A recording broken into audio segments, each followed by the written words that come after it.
Hello, welcome to this video in the series about Simon and React. In this part of the video, I'm going to start to get React to render this page. At the moment, it is just plain HTML. Okay, so I'm going to copy all of this into React. Now, React doesn't take class name. It doesn't take class, So I have to convert everywhere it says class equals, I have to change it to class name equals. So my first step is I'm going to do a little backup of this page.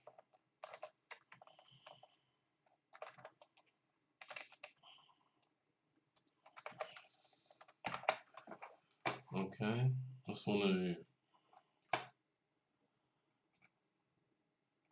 because sometimes I may need to test something and I may need to go back to this page.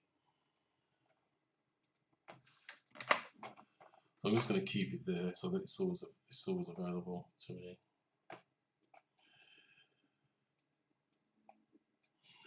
Now with this page, what you notice is it's surrounded by one div, which is here, and there's another covering div.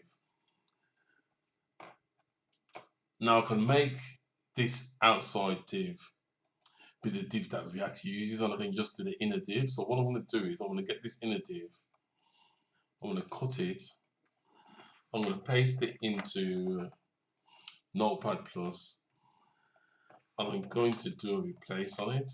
I'm going to replace class equals to class name equals. Replace all, and then I'm going to paste that into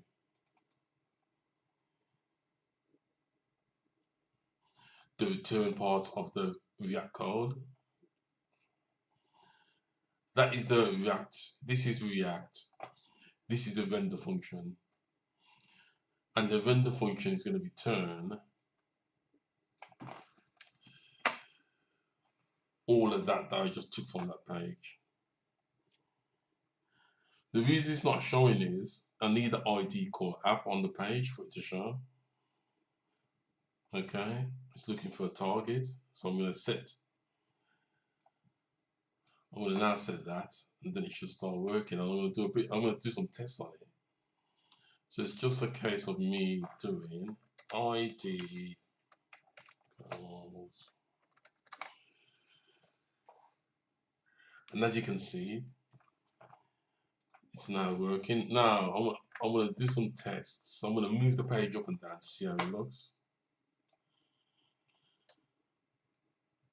Okay, as you can see, it's at the start, you noticed I was doing this. I just wanted to make sure that's working. Okay, so that appears to be working.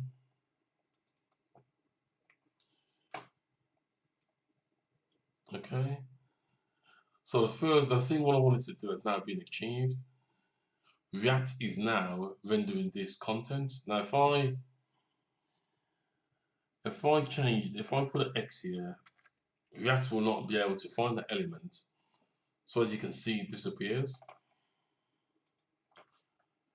And if I take it back out, React will now render it back to the page. And as you can see, that is now back on the page.